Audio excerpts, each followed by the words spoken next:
What's up friends, today I'm happy to share with you a simple, aggressive and universal opening for black which you can use against virtually any first move of white. So when white goes pawn e4 or pawn d4, doesn't really matter, you respond in the same way with knight to c6, which is I think called the Nimzowitsch Defense, and here white is expected to play pawn d4 trying to take control of the center, and that's when you start to counterattack with the move pawn e5 challenging white here in the middle of the board. Now, of course, at this point it looks very advantageous and tempting for white to push the pawn forward, attacking your knight, forcing it to go back. And as you go back to e7, white will happily play pawn c4, build this pawn setter, gaining space advantage, and seems like white is gaining the upper hand. But that's why I said that this opening is really tricky. Somehow this setup works really well for black in real practical games. So from here, your knight is gonna land to g6, and as you shifted the knight towards the kingside, in the future, this knight is always ready to jump forward to f4, and it can attack white all around, and especially after white castles kingside, this knight is gonna be really annoying for white. Of course, your other knight will come here to f6, your bishop will usually join the party through c5 square, and somehow you manage to create this quick and very often devastating attack. Let's take a look at the statistics of this opening. So after white played the first move pawn e4 or pawn d4, doesn't really matter, you responded with knight c6 and white continued with pawn to d4. Now we strike in the center with the move pawn e5. After that, if you take a look at here in the bottom right corner, there are statistics of the most played move. The most played move here by far is pawn d5, of course. White does want to attack your knight. So we drop it back to e7. Now, if you look over here once again, the most played move here is pawn to c4. If they play some other moves, that doesn't really matter. It'll lead to similar positions anyway. Now we go knight g6. Making our maneuver, shift off the knight to the kingside, where it's going to be useful in the future. White usually goes knight c3, natural move. We continue with knight f6, so far so good. Now they usually go bishop d3 here, trying to develop their bishop. We go bishop c5.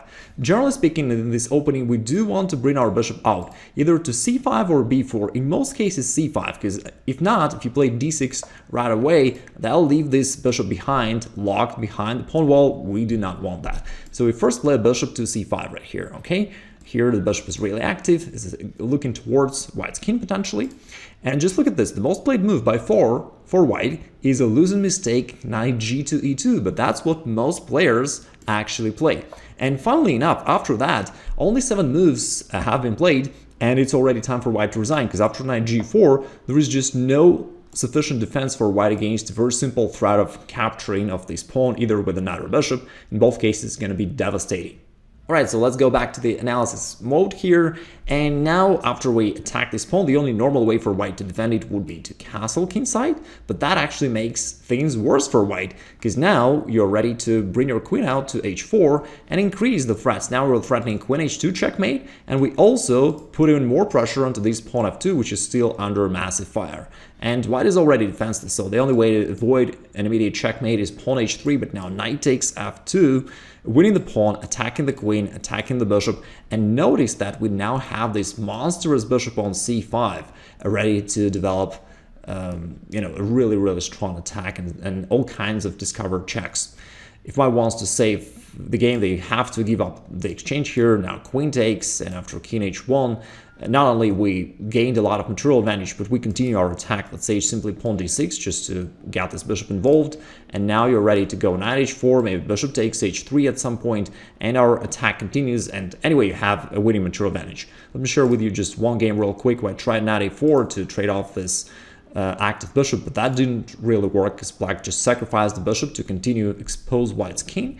And after pawn takes, black continued with queen f3 check to the king. King h2 is forced, now knight h4, simply threatening queen g2 checkmate.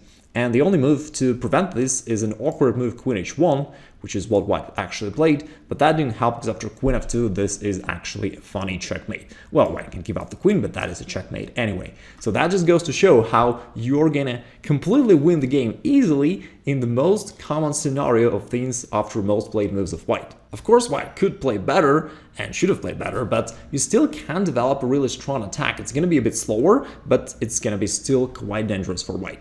Let's say white goes pawn d4. This time let's try this way around. We're still playing knight to c6, and after white goes pawn e4 or even pawn to c4, doesn't really matter, we're still going to play our plan pawn e5.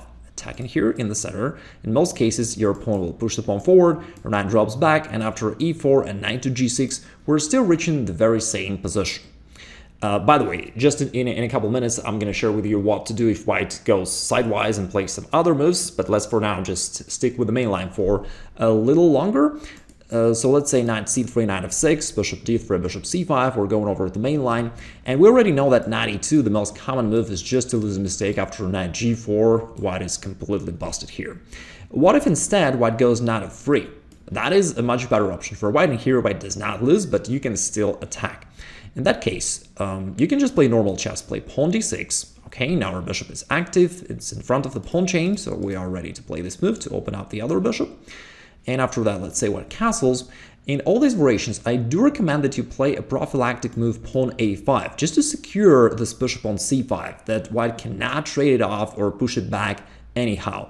Without this move pawn a5, at some point white could play knight a4 and trade off this bishop, but now that would be just a waste of time for white because you can easily drop the bishop back. So that is not an option for white anymore. Also, white can never really hope to advance and expand on the queen side with moves like a3 and pawn b4, because now you just control this square a lot and white cannot really hope to do that. So you solve both of these problems. Now your bishop is secured on c5 on this active position, and it's going to be a long-term problem for white.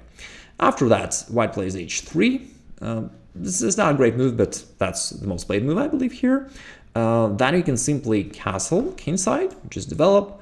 And here, let's say white goes pawn a3. Again, I don't fully comprehend white's moves here, but that's what they do. And let's say we reach this more or less normal middle game position. How do you attack here? Well, the way to go about this is to remember that we have always this option of your knight going forward to f4. And in order to make it even stronger, you can bring the other knight there, because if you play knight f4 right away, white can trade it off. But you can land the other knight on f4, and there is nothing white can do to stop that. Well, some of your opponents, those who are maybe a little bit more advanced, may actually think that they can trick you here. And they may try to play knight takes e5, because they discovered that there is this discovered attack, and they may hope to win a pawn that way. And after knight takes, queen takes h5, your opponent thinks that he just won a pawn, but no, dude, you just lost a bishop, and black wins. That was just a nice little trick along the way, but lots of your opponents will fall into this trap. Let's say your opponent is more advanced and they want to secure this square f4, so they go something like knight e2. What do you do then? Well, you've got a lot of options actually here. You can still land your knight here. In some variations, not right here, but in some variations you can bring your queen also to the attack. In many variations, you can also push the pawn forward and get your rook involved. That is also a strong option. But right here in this position, the move I like the most is the move knight h4. We just continue to go forward towards white's king. You know, it's the most straightforward attacking plan. Notice that this knight is defended, therefore definitely we're not going to lose it. And we're also attacking over here, so white is likely to take it. Now we're bringing our queen into the attack.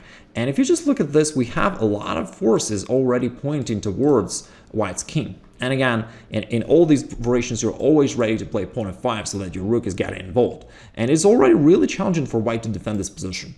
Let's say they play any kind of development move, I don't know, bishop d2 or whatever. You can even sacrifice your bishop. Your position is so strong that you can afford to sack a bishop just to expose white's king completely. Right now, you're also attacking this bishop, and if white does something to defend it, you know, there are many ways, I think, for black to win here. For example, knight f6, you know, going knight g4, and then queen h2 checkmate. And there's nothing white can do against that. If they ever try knight g3, thank you, queen takes g3, because this pawn is pinned, so we're going to win the knight, and we're going to checkmate white anyway, right after that. And before we move on to answering common questions about this opening, let me take a moment to thank you for your greetings. It is actually my birthday today. I'm turning 35. It's crazy to think about this. And some of you have already sent me your greetings. I cannot personally answer every single email and comment, but I do read all your messages, and I'm really, really thankful. It certainly makes my day. Besides that, of course, I'm always happy to read your messages and comments about your chess accomplishments. Just a couple days ago, somebody wrote me an email saying that thanks to our courses, he became a grandmaster and his girlfriend became a FIDE master. So that was really nice.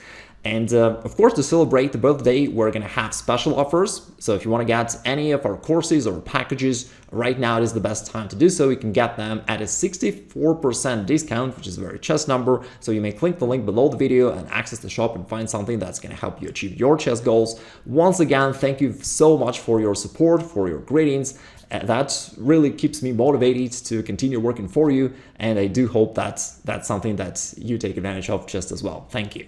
All right, now let me try to answer some of the common questions and what ifs. So what if after pawn e4, let's say you go knight c6, what if your opponent does not play pawn d4? Well, normally d4 should be the strongest move, but what if your opponent doesn't play that? And let's say they go knight f3. Well, then you have options. It just turns into standard chess. You can play pawn e5 and you have just the most common opening position of all. Or if you want to, play more aggressively, you may play pawn d5 and turn it into the Scandinavian defense. Either way, it just turns into some standard opening. So knight f3 is not really a problem. What if after, all right, let's try pawn d4 first instead of that. Let's say pawn d4, we go knight to c6. We already know that regardless of whether they play pawn e4 or pawn c4, that doesn't really matter. We're going to play pawn e5 anyway. That transposes into the same thing. If instead of pushing the pawn forward, white ever takes here on e5, that is actually a weaker option for white because pawn d5, normally should be stronger. That really attacks your knight and does gain some space advantage for white, so that should be an option for white. But if they take here on e5, well, that's just an exchange. You simply recapture, have no problems. Again, that's just an equal, normal position of chess. All right, let's try to take that back. What else can white play here? Let's say white tries to, instead of all that, white tries to push forward here, pawn d5, attacking your knight. Of course, we don't want to drop it back. We do want to go forward, knight to e5. And after that, you will simply play pawn e6, knight f6, you develop. And, this pawn on d5, on the one hand, is an asset, but it also a liability because you can counterattack it. A move that may seem the most challenging for black is probably the move knight to f3. And if your opponent plays the London system, normally that's how they may play. The reason is it controls the e5 square, so you cannot play pawn e5 easily anymore because white will simply capture this pawn. What do you do in that case? Well, we keep being persistent and we still play pawn d6 and pawn e5 anyway. Now after that, white will usually play pawn c4. Now we play pawn e5, still all the same stuff. And in the vast majority of the cases, your opponents will take here on e5 because it seems advantageous for white, after all these exchanges, to force your king to move here. And your opponents will think, mistakenly, that they're gaining an advantage that way. Now, you have a choice between two options, depending on which style of play do you love the most. If you want to be more aggressive and play in a gambit style, then there is a very interesting move, bishop to g4. We're playing in a gambit style. We're ready to sacrifice this pawn because we're, putting some pressure over here and over here. So I'll probably take here. Now we recapture with the bishop. And although you're a pawn down, you have greater development, and potentially you may even castle queenside, play queen e7, castle queenside. Your rook is going to be active along the d file, and you have some compensation for the sacrificed pawn. So that is option number one. Or if you dislike that, if you just want to equalize and play in the most classical style possible, instead of this gambit line, you can simply start, to trade off everything. Knight takes e5, attacking potentially somewhere here. So if white takes, we just recapture. White trades off queens, thinking that it's good for them to keep your king in the middle of the board. But that's just not true, because after white plays knight c3, you continue with pawn to c6, which first of all takes away the square from white's knight. White can't jump there anymore. And secondly, prepares a really comfortable vacation square on c7 for your king. And actually, although the position is about equal, of course, somehow it's even a little bit easier for black to play it here, because your king is really good there on c7. After that, your bishop will come here to e6, will attack this pawn, your knight goes here to f6, your bishop develops somewhere. You have a very comfortable game here. In fact, very often black can even win here, although, at first it looks like white is a little bit more active. If you have any other questions, drop them in the comments down below and either me or someone else may answer them. Once again, thank you so much for your birthday greetings. I know that I'm going to spend a couple hours probably reading them. I cannot answer every single one, but I'm very thankful. Thank you so much in advance. Also, if you want to take advantage of the birthday greeting celebration, then you may click the link below the video and get any of our courses at a massive 64% discount. And I hope that it will help you to achieve your chess goals in no time. Thank you very much. Take care. Goodbye.